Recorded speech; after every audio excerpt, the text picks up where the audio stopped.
नमस्कार, बॉबी किचन में आपका स्वागत है। तो आज हम बनाने वाले हैं बिल्कुल ही कुरकुरा और मज़ेदार और बिल्कुल ही यूनिक सा नाश्ता जो सभी को बहुत ही पसंद आएगा। ये नाश्ता जिसको भी खिला दिया वो इसका फैन हो जाएगा। त्योहारों के मौसम में तो वैसे भी ये नाश्ता बनाना बनता ही है। अगर आपने किसी को एक बार इस तरह से बना करके खिला दिया तो वो आपकी कुकिंग का फ़ैन ही हो जाएगा। अगर आपको ये रेसिपी पसंद आए तो मेरे चैनल को सब्सक्राइब ज़रूर से कीजिएगा और मुझे कमेंट करके ज़रूर से बताइएगा कि आपको ये रेसिपी कैसी लगी। तो आइए चलो अब हम ये नया नाश्ता बनाना स्टार्ट कर देते हैं। ये मैंने 3 उबले हुए आलू को मैश करके लिया है। इन्हें हमें बोल के अंदर ट्रांसफ़र कर देना है। आलू डालने के बाद हम ये थोड़ा सा गाजर को भी बारीक काट के डाल देंगे और ये शिमला मिर्च को भी बारीक काट के डाल देंगे और ये प्याज को भी बारीक बारीक काट के इसके अंदर डाल देना है और ये एक हरी मिर्च को भी बारीक काट के डाल देंगे। हरी मिर्च आप अपने टेस्ट के अकॉर्डिंग कम ज़्यादा भी कर सकते हैं। इसके अंदर हरा धनिया भी बारीक काट के डाल देना है और ये 1 इंच अदरक का टुकड़ा है, इसको भी हमें इसके अंदर ग्रेट करके डाल देना है।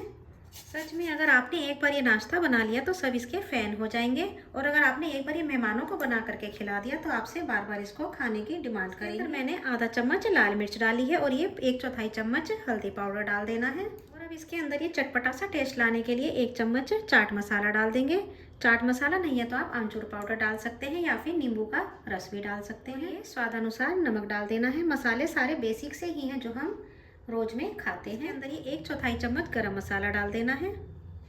सारे मसाले डालने के बाद अब हमें ये 2 ब्रेड ले लेनी है और इनके हमें ब्रेड क्रम्स मिक्सी के अंदर पीस के बना लेने हैं। तो ये लीजिए ब्रेड क्रम्स बनके तैयार हैं, इन्हें भी हमें इसके अंदर डाल देना है। अब हमें इस सारे मसाले को अच्छी तरह से हाथों की हेल्प से मिक्स करके बना लेना है। चम्मच से यह नहीं मिक्स हो पाएगा, इसलिए हमें इसको हाथों की हेल्प से ही अच्छी तरह से मिक्स कर लेना है। तो ये आलू का मसाला बनके तैयार है। अब हम इसको 10 मिनट के लिए रेस्ट पर रख देते हैं और हम इतने में आगे के प्रोसेस की तरफ चलते हैं। अब ये मैंने एक बड़े साइज का आलू लिया है और इसको हमें छील लेना है।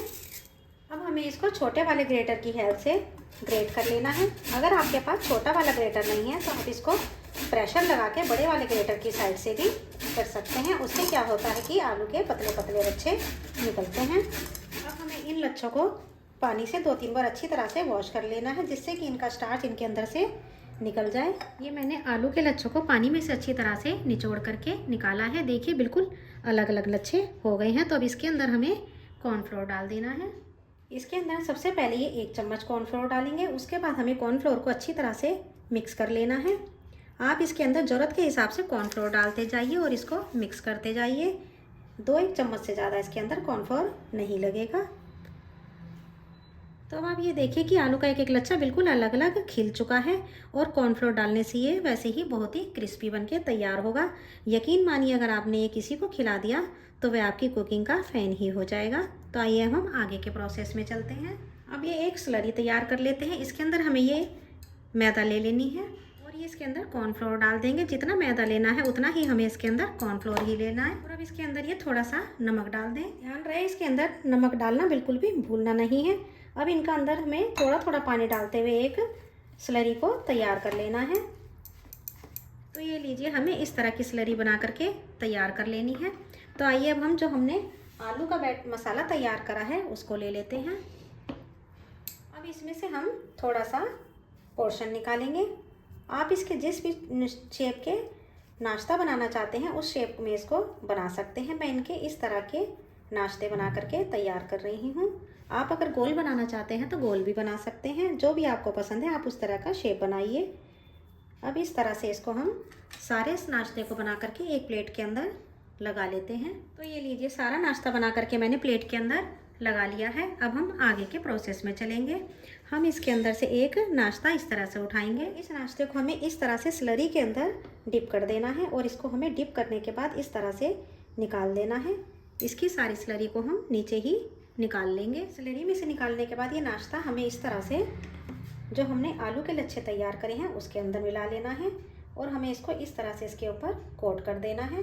ये काम हमें बहुत ही फटाफट से करके तैयार करना है क्योंकि अगर आलू के लच्छे ज़्यादा गीले हो गए तो वे क्रिस्पी नहीं लगेंगे। और इस तरह से हम 7 से 8 पीस बना करके तैयार कर लेते हैं। ये लग रहा है ना बिल्कुल शानदार सा नाश्ता। अगर आप एक बार इसको इस तरह से ज़रूर बनाइएगा। अगर आपने एक बार इसको बना लिया तो आपको ये बहुत ही पसंद आएगा। आइए अब हम आगे के प्रोसेस में चलते हैं। इधर ये मैंने तेल को गर्म होना रख दिया था। तेल को हमें खूब अच्छा सा गर्म कर लेना है और उसके बाद हमें इसके अंदर ही एक एक करके ये नाश्ते को इसके अंदर हमें डाल देना है। ध्यान रहे तेल जो है बिल्कुल अच्छी तरह से गर्म होना चाहिए। अगर तेल गर्म नहीं होगा तो नाश्ता जो है हमारा वो टूट भी सकता है। अभी इसके अंदर एकदम से कोने को टच नहीं कीजिएगा और गैस की फ्लेम को हाई ही रखना है। ये फ्राई हो रहा है, इतने हम दूसरा नाश्ता डिप करके तैयार कर लेते हैं। देख सकते हैं कि बबल्स आना थोड़ा सा कम हो गई हैं, तो अब हमें इसके अंदर इस तरह से कोनी को डाल करके इनको अलग कर लेना है और इनको अलट पलट देना है। तो देखिए बिल्कुल भी ये टूटे नहीं हैं और बहुत ही आराम से ये बनके तैयार होंगे। तो एक बार इस तरह से मेरे कहने पर ज़रूर से इस नाश्ते को ट्राई कीजिएगा। आप जिसको भी बना करके ये नाश्ता खिलाएंगे वह इसकी तारीफ़ करे बिना नहीं रहेगा और देखने में भी ये बहुत ही यूनिक सा नाश्ता लगता है। तो एक बार मेरे कहने पर इसको ज़रूर से ट्राई कीजिएगा। बस इसी तरह से हमें इसको अलटते पलटते हुए सेक लेना है। सारा नाश्ता मैंने लटते पलटते हुए बिल्कुल गोल्डन कलर का तैयार कर लिया है। आप देख सकते हैं कि कितना यूनिक सा नाश्ता बनके तैयार हुआ है। अगर आपने एक बार इस तरह से इसको बना लिया ये सभी को बहुत पसंद आएगा। अगर आपको ये मेरी रेसिपी पसंद आती है तो मेरे चैनल को सब्सक्राइब जरूर से कीजिएगा। ये सारा नाश्ता हम इसमें से निकाल लेते हैं और हम इसके अंदर दूसरा बैच डालेंगे। नाश्ते को प्लेट में निकाल लेते हैं। इसी तरह से दूसरा नाश्ता भी, दूसरे बैच का नाश्ता भी हमें फ्राई कर लेना है। गैस की फ्लेम को हाई ही रखेंगे।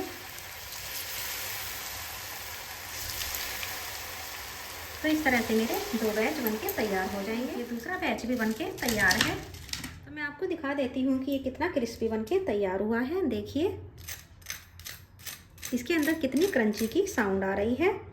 अगर आप एक बार इसको बनाएंगे तो आपको ये बहुत ही क्रंची नाश्ता बनके तैयार होगा। आप इसे हरे धनिया की चटनी या टोमेटो सॉस के साथ भी खा सकते हैं या फिर आप इसे दही और चटनी के साथ भी खा सकते हैं। इसको इस तरह से धनिया की चटनी और सौंठ के साथ खाइए, बहुत ही यम्मी लगेगी। या फिर आपको इस तरह से भी ये बहुत ही पसंद आएगी। इस तरह से हम एक प्लेट लेंगे और उसके अंदर हमें ये नाश्ता इस तरह से लगा लेना है। पहले मैं आपको थोड़ा सा ही नाश्ता लगा करके दिखाऊंगी। इसके ऊपर इस तरह से थोड़ी सी दही डालेंगे। वैसे भी त्योहारों का मौसम आ रहा है तो सभी को ये तरीका बहुत ही पसंद आएगा। इसके ऊपर से हमें ये सौंठ या चटनी जो भी आपके पास है वो इसके ऊपर डाल देना है। एक बार इस तरह से ज़रूर ट्राई कीजिएगा, ये बहुत ही यम्मी लगेगी। इसके ऊपर हमें ये आखिर में हरी चटनी को भी डाल देना है। ये लीजिए, अगर आप इस तरह से बना करके खाएंगे तो ये बहुत ही यम्मी लगेगी। अगर आपको ये रेसिपी पसंद आए तो मेरे चैनल को सब्सक्राइब जरूर से कीजिएगा और एक बेल आइकन का बटन आता है उसे प्रेस करेंगे तो आपको मेरी आने वाली वीडियोस का नोटिफिकेशंस भी मिलता रहेगा।